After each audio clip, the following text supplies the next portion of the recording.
বর্তমানে গোটা বাংলাদেশের যেই পরিমাণের টাকা, অর্থাৎ পাবলিকের কাছে যেই পরিমাণের টাকা আছে, মাত্র 20-25 ফ্যামিলির কাছে, 20-25 ফ্যামিলির কাছে এই পরিমাণের টাকা। আমি দুঃখিত এবং লজ্জিত যে বাংলাদেশের 92% মুসলমান ইসলাম বুঝে না, ইসলামকে চায় না, ইসলাম কি জিনিস জানে না। আমার নবী আলাইহিস সালাতু ওয়াস সালাম কেন এসেছেন অনেকে বুঝ নাই, জানা নাই। ভাই মাইক কমায় দেন, ব্যাড সাউন্ড না হয়।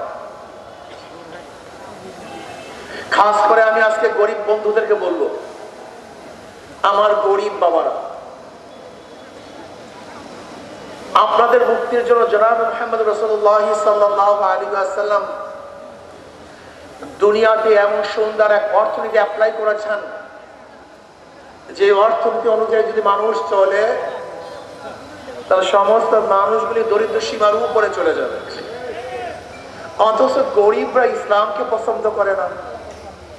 কিন্তু আমি বলবো, বর্তমান যে অর্থনীতি চলতেছে, কিয়ামত পর্যন্ত এইভাবে চলতে থাকলে কোনো গরিব ধনী হবে না, বরং সমস্ত ধনীরা ধনী হয়ে যাবে। উদাহরণস্বরূপ, আপনি আজকে যাবেন ব্যাংকে, একজন গরিব রিকশাওয়ালা, ম্যানেজার সাহেব আমাকে 10 লক্ষ টাকা ঋণ দেন, লোন দেন। ম্যানেজার সাহেব বলবে, আপনার কাছে কি মর্গেজ আছে? আপনার উপর আমি গরিব মানুষ, মর্গেজ কোথায় পাবো? ম্যানেজার সাহেব বলবে, টাকা তো ধনীর জন্য, গরিবদের জন্য না। কথাটা বুঝাতে পারি না। টাকা কাদের জন্য? যার 10 লক্ষ টাকা আছে, ব্যাংক তাকে 10 লক্ষ টাকা দিবে। যাকে ব্যাংক দিছে তারই লোন মাফ হয়, তারই ইন্টারেস্ট মাফ হয়। একজন ধনী 4 বার ধনী হয়। আগে 10 লক্ষ টাকার মালিক, ব্যাংক তাকে 10 লক্ষ টাকা দিছে, যাকে দিছে তার লোন মাফ, তারই সুদ মাফ। কিন্তু একজন গরিব 5 বার লাথি খায়। 10 লক্ষ টাকা আগের থেকে ছিল না 1 লাখ, ব্যাংক তাকে 10 লক্ষ টাকা দেয় নাই 2 লাখ, তার লোন মাফ হয় না 3 লাখ, তার ইন্টারেস্ট মাফ হয় না 4 লাখ। যেই গরিবকে ব্যাংক টাকা মাফ করেছে, ওই টাকাগুলো যে বাংলাদেশ ব্যাংকে থাকতো, তার অংশী হিসাবে ওই গরিব মালিক ছিল। কিন্তু বড়লোককে মাফ করার কারণে গরিবের পেটের মধ্যে ফারাক লাগতো। বুঝাতে পারি। বর্তমানে গোটা বাংলাদেশের যেই পরিমাণের টাকা, অর্থাৎ পাবলিকের কাছে যেই পরিমাণের টাকা আছে, মাত্র 20-25 ফ্যামিলির কাছে, 20-25 ফ্যামিলির কাছে এই পরিমাণের টাকা। আপনি কি বুঝেন? শুধু সালমানের রহমান শেয়ার বাজার থেকে আত্মসাৎ করেছে 50,000 কোটি টাকা। 1-2 টাকা না। এই গরিবদের খবর নেই। আপনারা বলেন, এই অর্থনীতি চলতে থাকে কিয়ামত পর্যন্ত একজন রিকশাওয়ালা, ঠেলাওয়ালা কোনোদিন ধনী হতে পারবে? সুযোগই তো নেই, প্রসেস নেই, পদ্ধতি নেই। শুধু ধনী হবে, গরিব গরিব থাকবে। আমি চ্যালেঞ্জ দিলাম, এখানে যারা দাঁড়ানো আছেন, এরকম হাজারো 50 বছর আগেও যে অবস্থা, আজও একই অবস্থা। 50 বছর আগেও যে ভিক্ষুক, আজও একই ভিক্ষুক। 50 বছর আগে যে ঠেলাওয়ালা, রিকশাওয়ালা, কুলি মজদুর, আজও একই কাজ করতেছেন। আপনার কোনো পরিবর্তন নেই। কিন্তু যাদেরকে ভোট দেন, আঙ্গুল ফলে কলা গাছ নয়, বট গাছ হয়ে যায়। বর্তমানে পুঁজিবাদী অর্থনীতি ধনীকে ধনী বানায়, গরিবকে গরিব বানায়। ইসলামী অর্থনীতি কি? ইসলামী অর্থনীতি হলো গরিবদেরকে ধনী বানায় দেয়, আর বড়লোকদের ভারসাম্য সৃষ্টি করে। বিশ্বাস হয় না? ইসলামের গোটা অর্থনীতি গরিবদের জন্য। যাকাত কাদের জন্য বলেন? ফিতরা কাদের জন্য? ওষুধ কাদের জন্য? দান কাদের জন্য? মানত কাদের জন্য? সবই তো গরিবদের জন্য। ইসলামের গোটা অর্থনীতি গরিবদের জন্য। কারণটা কি? আপনার গজল শুনছেন না জীবনভর? আমার নবী গরিবও ছিলেন, মনে আছে? কি বলেন তো? আমার নবী, যেহেতু আমার নবী গরিব ছিলেন, গরিবের মর্ম তিনি জানেন, ক্ষুধার যন্ত্রণা তিনি জানেন। ক্ষুধার যন্ত্রণা কি জিনিস, বস্ত্রহীন মানুষের অবস্থা কি তারা জানেন। আমার নবী কই জানেন এতিমদের অবস্থাটা কি? এজন্য জনাব মুহাম্মদ রাসূলুল্লাহ সাল্লাল্লাহু আলাইহি ওয়াসাল্লাম গোটা অর্থনীতি গরিবদের জন্য, গোটা অর্থনীতি গরিবদের জন্য। আমি বিশ্বাস করি যদি ইসলামী অর্থনীতি অ্যাপ্লাই করা হয় তাহলে আগামী 5-10 বছর পরে বাংলাদেশের সমস্ত গরিবরা দরিদ্র সীমার উপরে চলে যাবে, সবাই দরিদ্র সীমার উপরে চলে যাবে। কিন্তু কি অবস্থা? আমাদের অবস্থাটা হলো এই, আমাদের গরিবরা ইসলাম বুঝে না। কেন বুঝে না? আমার দর্শন, আমাদের অনেক গরিব বাবারা হয়তো বা অনেক খারাপ কাজে লিপ্ত হয়ে গেছে, এই জন্য ওরা মনে করে ইসলাম ক্ষমতা আসে আমার খারাপ কাজের অবস্থাটা কি হবে। আপনার ভয় পাওয়ার কিছু নাই। একদিন এক গাঁজাওয়ালা, গাঁজাখোর আমাকে প্রশ্ন করতেছে যে হুজুর ইসলাম যদি ক্ষমতা আসে আমার গাঁজার অবস্থাটা কি হবে। বেটায় খুব চিন্তিত ইসলামের জাগরণ দেখে, আমার গাঁজার অবস্থাটা কি। আমি বললাম বাবা তুমি কি মসজিদে গিয়ে গাঁজা সেবন করতে পারো? না। আমি বলি কেন পারো না? কেন? হুজুর পরিবেশ নেই। আমি বললাম দেখো ইসলাম ক্ষমতা আসলে গোটা বাংলাদেশটাই মসজিদের পরিবেশ হয়ে যাবে, তুমি গাঁজা সেবন করতে পারবে না। কোনো সমস্যা আছে? হুজুর তা তো নাই। বিশ্বাস হয় না কথা, আপনাদের কথা বিশ্বাস হয়নি। এখানে যারা দাঁড়ানো আছেন এই পুরো এরিয়ার মধ্যে ধূমপান করেন একজনও নাই এখানে? কথা বলেন না কেন? তাই ধূমপান করছেন না কেন? কথা বলেন। নিষেধ করছি, বাধা দিছি, বলছি, তা আপনি কেন ধূমপান করছেন না? কারণটা কি? আপনি বলেন বুকে হাত দিয়ে, আপনার কি একবার ধূমপান করতে মনে চাইছে? কেন বলেন? পরিবেশ নেই। ঠিক আমরা পরিবেশ সৃষ্টি করবো, আমার গাঁজাখোররা গাঁজা সেবন করবে না। আমরা পরিবেশ সৃষ্টি করবো, মদ পানওয়ালারা মদ পান করবে না। আমরা পরিবেশ সৃষ্টি করবো যারা ঘুষখোর, ভয় পায় ইসলামকে। আমার ঘুষের অবস্থাটা কি? কোনো টেনশন নাই আপনার, আপনি নিজের থেকে ঘুষ ছেড়ে দিবেন, আপনি ঘুষ খাবেন না। যারা চুরি করে ওরা চিন্তা করবে চুরির অবস্থা কি। আপনি টেনশন করবেন না, আপনি চুরি করবেন কেন? আপনার চুরি করতে হবে কেন? ক্ষুধার জন্য? যদি বাংলাদেশের ইসলামিক কান্ট্রি কোন একজন গরিব ক্ষুধার্ত অবস্থায় থাকে তাহলে সেই অবস্থায় ওই প্রেসিডেন্ট সাহেব, প্রাইম মিনিস্টার সাহেব পেট ভরে খানা খেতে পারে না। ইসলামী নিয়ম, ইসলামের আইন। বাংলাদেশের জনগণ ক্ষুধার্ত থাকবে আর প্রধানমন্ত্রী প্রেসিডেন্ট পেট পুড়ে খানা খাবে, ইসলামের নিয়ম না। বাংলাদেশের গরিবরা বস্ত্রহীন থাকবে আর প্রেসিডেন্ট সাহেব হাজারো বস্ত্র পরবে, ইসলামের নিয়ম না। বাংলাদেশের জনগণ খোলা আকাশের নিচে থাকবে আর প্রেসিডেন্ট সাহেব এসির মধ্যে থাকবে, ইসলামের কানুন না।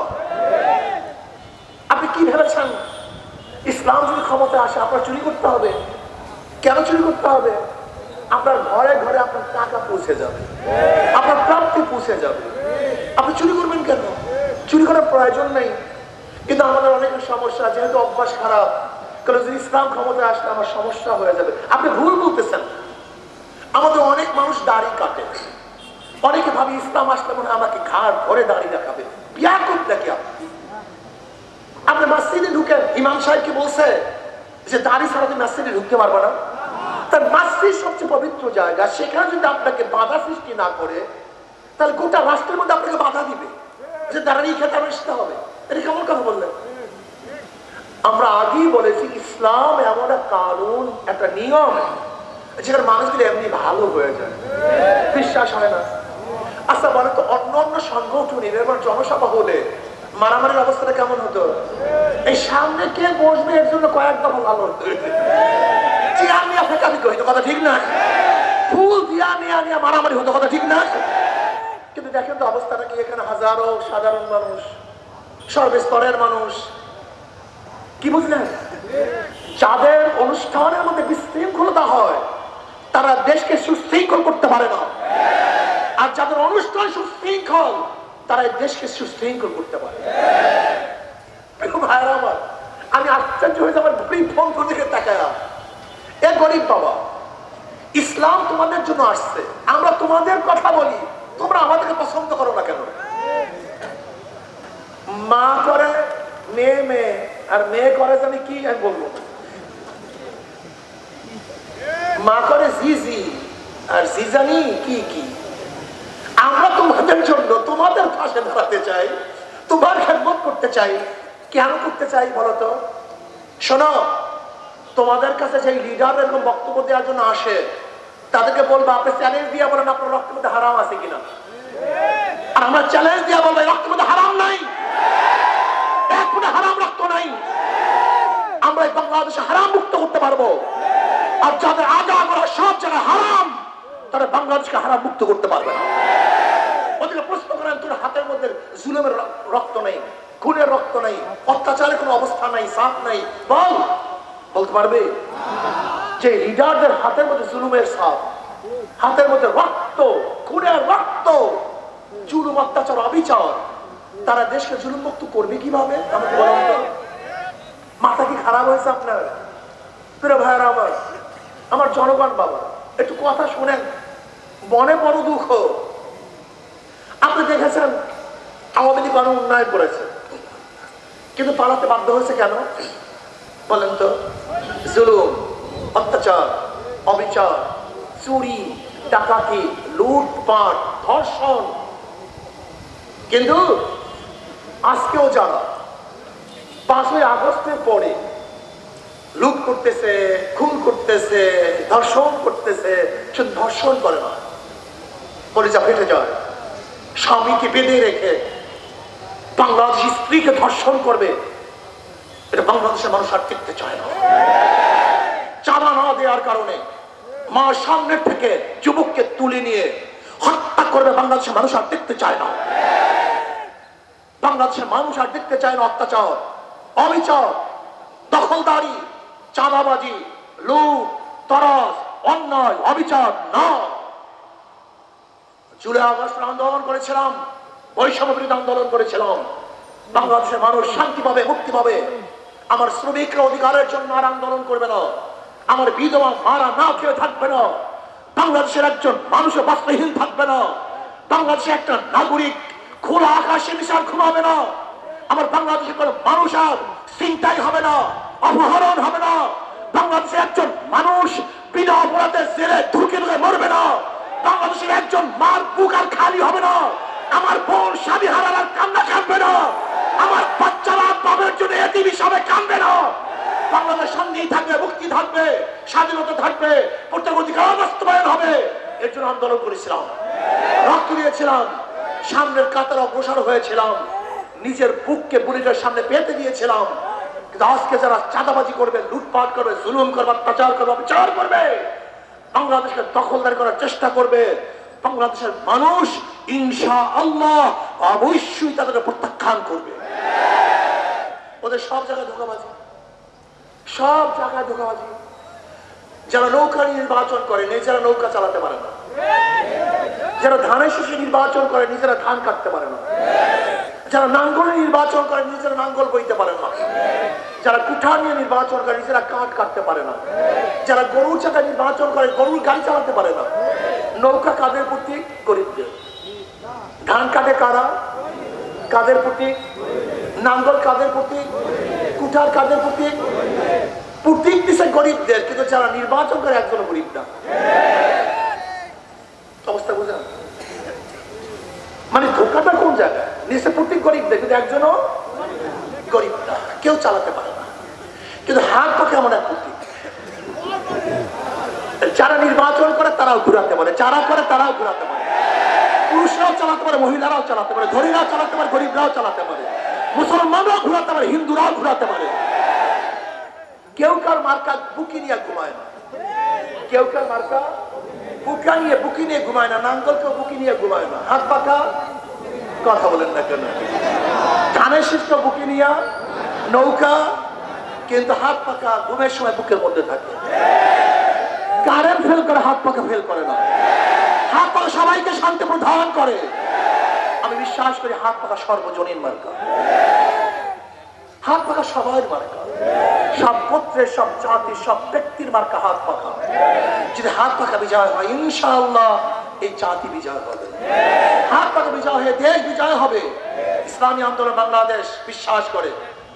এই যে দেখেন আমাদের আনোয়ার সাহেব, আল্লাহ কবুল করেন ওনাকে, থাকবেন ইনশাআল্লাহ সবাই।